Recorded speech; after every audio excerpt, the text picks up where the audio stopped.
여러분, 이 골로새 교회에 쓴 이 편지를 보게 되면 이제 1장 9절에 있는 말씀에 바울 사도께서 어떠한 내용으로 골로새 교회를 위해서 기도하는지를 이제 보여주고 있습니다. 9절에 보면 너희를 위하여 기도하기를 그치지 아니하고 그리고 구하노니, 뭐에 대해서 구합니까? 너희로 하여금 모든 신령한 지혜와 총명의 하나님의 뜻을 아는 것으로 채우게 하시고. 자, 이제 여기서부터 그 한 14절 정도까지 계속 그 간구의 내용에 대해서 말씀을 하고 있습니다.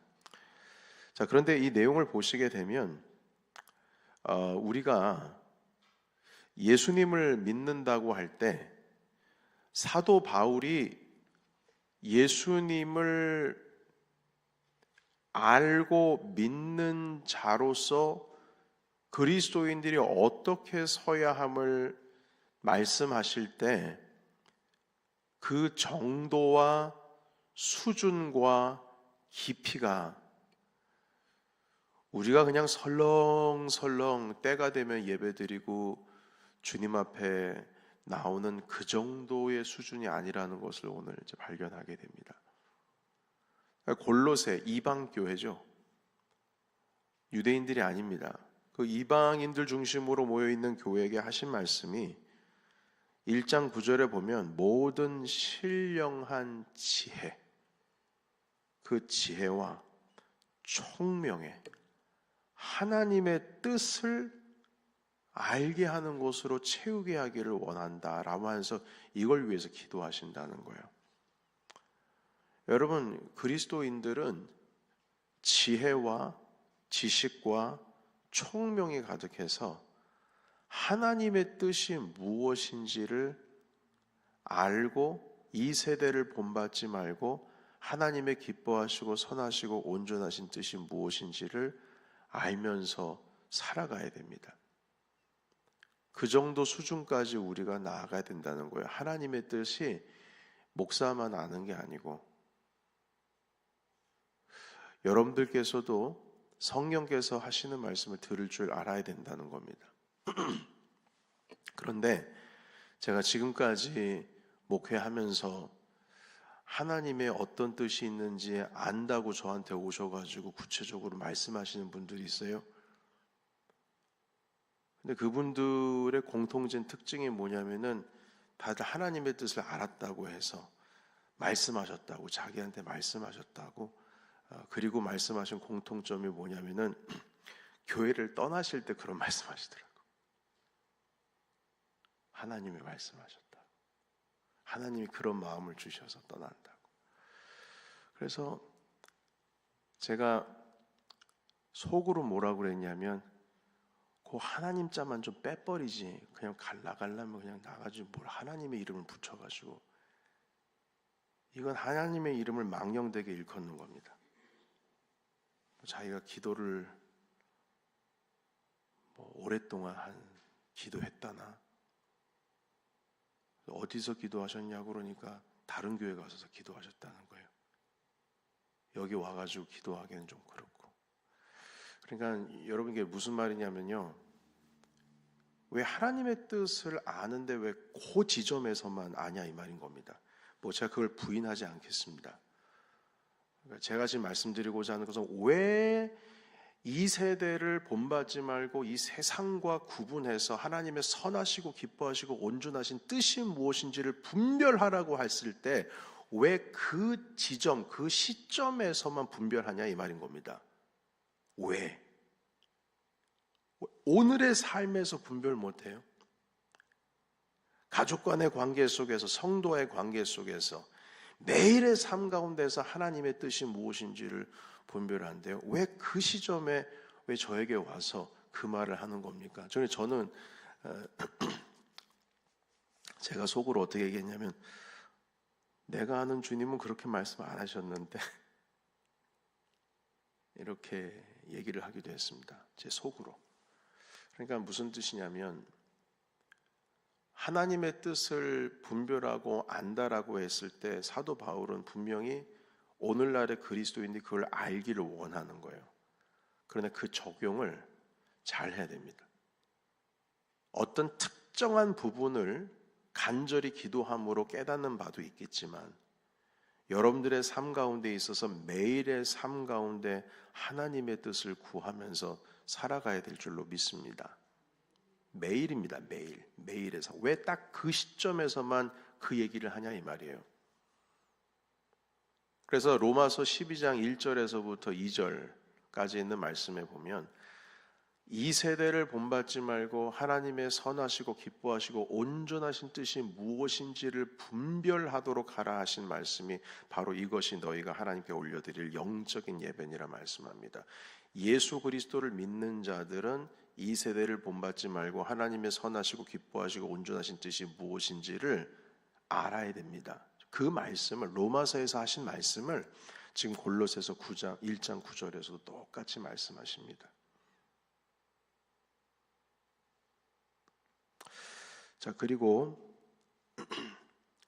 10절에 있는 말씀에 보면 주께 합당하게 행하여 범사에 기쁘시게 하고 모든 선한 일에 열매를 맺게 하시어 하나님을 아는 것에 자라나게 하시고 여러분 저는 이런 구절에 있는 말씀을 보면 사도 바울의 그 성도들을 향한 어떤 기대감이 그냥 이 평신도들의 수준이라고 하는 것이 그냥 너희들은 이 정도면 됐다 이게 아닙니다. 어마어마합니다. 보세요. 범사에 주님을 기쁘시게 하고 선한 일에 열매를 맺게 하시고 그리고 하나님의 아는 것에 멈추지 않고 계속 자라나게 하기를 원한다고 말씀을 하고 있어요. 11절 말씀 읽겠습니다. 11절. 자, 시작. 그의 영광의 힘을 따라 모든 능력으로 능하게 하시며 기쁨으로 모든 견딤과 오래 참음에 이르게 하시고. 아멘. 보세요. 하나님의 그 영광의 힘을 따라서 능력을 입어가지고 모든 일에 능하게 하시고 기쁨으로 견뎌요. 여러분 이게 여러분 견디고 오래 참는 것이 이거 어떻게 하지? 이거 시간이 좀 빨리 지나가야 될 텐데 이거 어떻게 기다니? 얼굴에 그냥 울상을 짓고 이 세상을 견디는 것이 아니라 기쁨으로 견딘대요. 기쁨으로. 사도 바울께서 기뻐하라. 내가 다시 말하노니 기뻐하라. 그 말씀을 어디서 하셨습니까? 감옥에 갇혀서 그 말씀하셨어요. 기뻐해라. 성도들아 기뻐해라. 내가 이 사로잡혀서 억류되어 있는데 이것 때문에 슬퍼할 일이 아니다. 기뻐하라.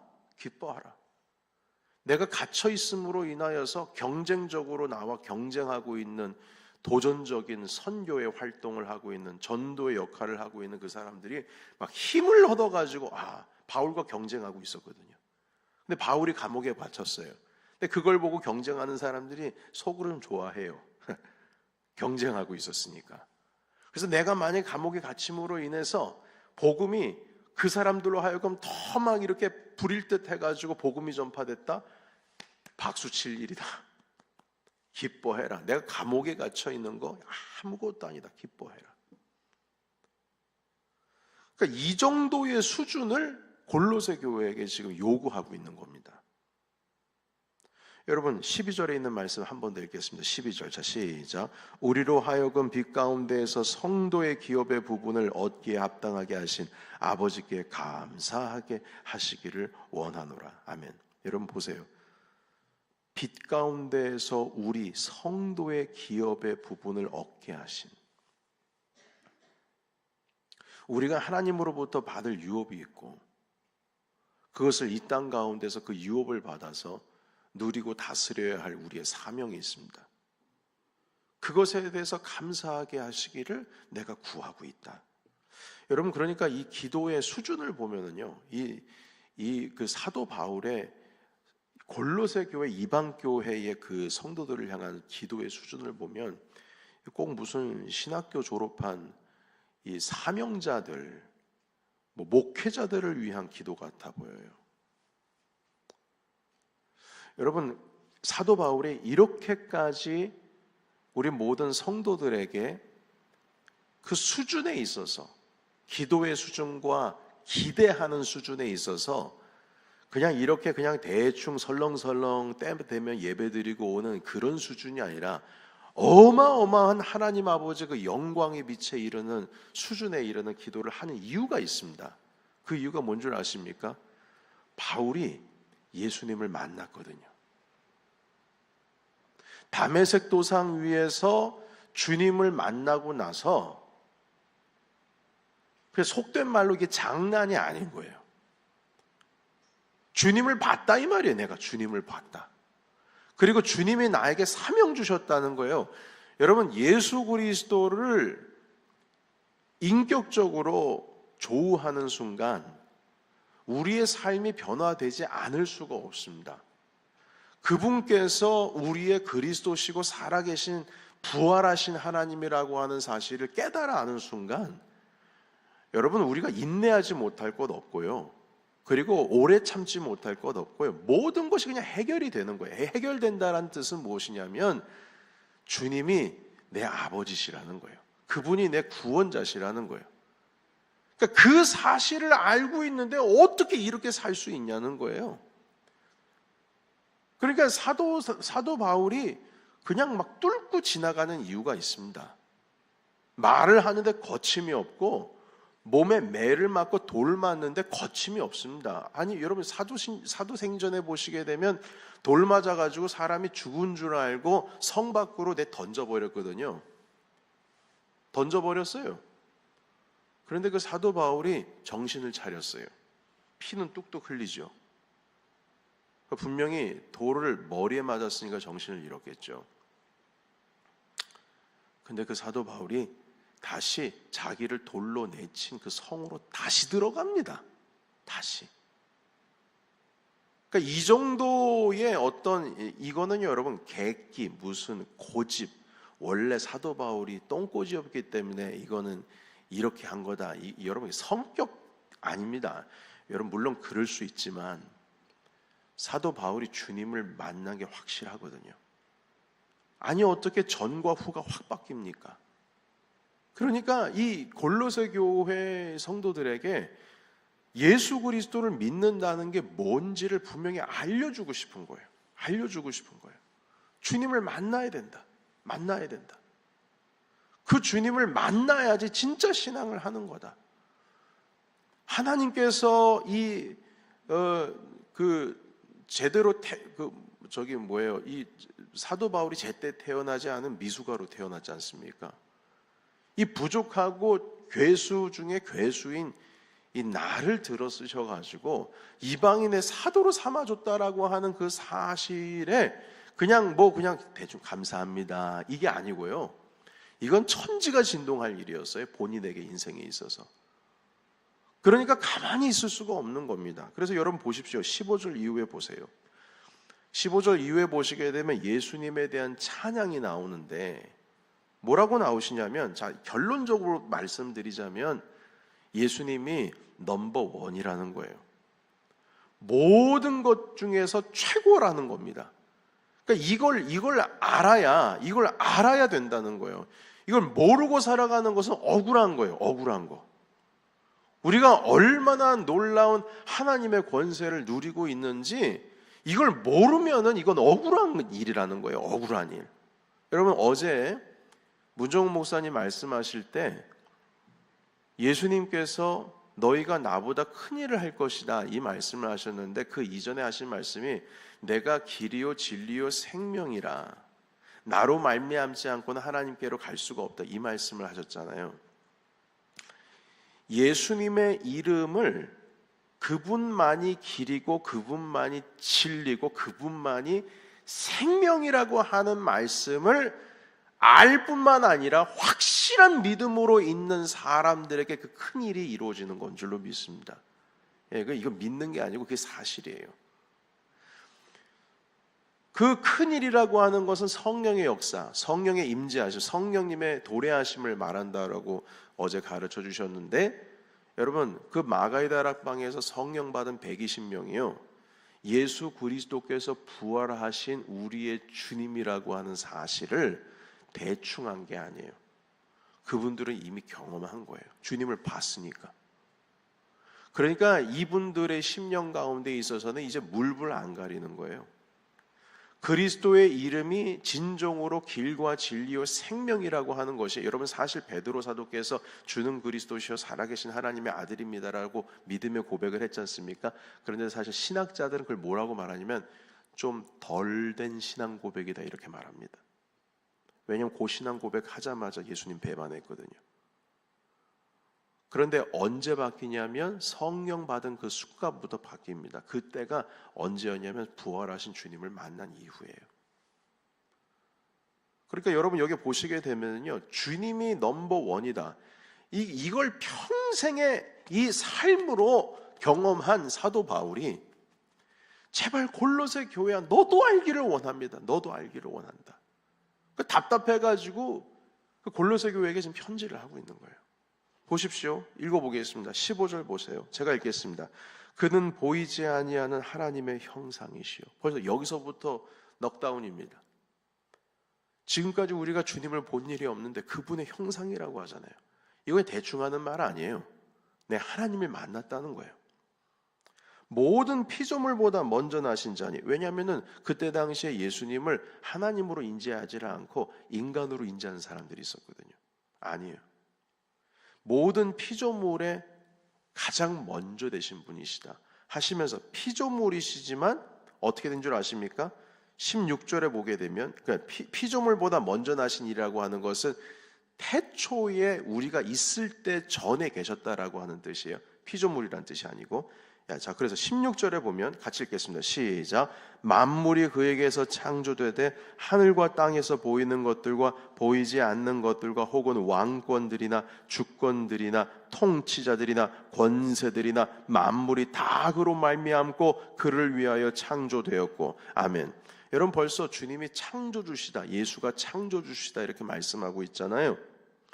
그리고 이 세상에 있는 왕권, 주권, 통치자들, 권세자들, 이 모든 자들이 결국에는 예수님으로 인하여서 세워진 것이다. 그를 위하여 창조되었다. 이렇게 말씀하시니까 바울이 두려울 게 있겠습니까? 이걸 아는데. 이 알잖아요. 알지 않습니까? 누가 넘버원이라는 걸 알잖아요. 그러니까 이 세상의 권세들 두려울 게 없습니다. 그냥 막힘없이 그냥 뚫고 지나가는 거예요. 17절입니다. 또한 그가 만물보다 먼저 계시고 만물이 그와 함께 섰느니라. 창조주 전능하신 하나님이란 뜻이에요. 피조물이 아니라.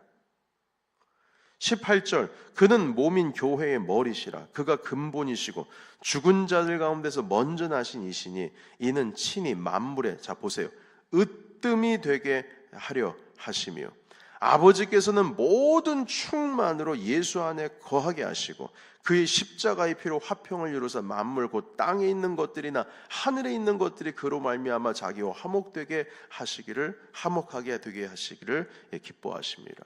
그러니까 그리스도께서 키라는 겁니다. 앤서라는 거예요. 그분 때문에 화해도 일어나고 화목도 일어나고 온 땅 가운데 질서가 다시금 재정립돼서 창조하실 때의 그대로 모습으로 모두 환원이 되었다라고 하시는 말씀을 하는 겁니다.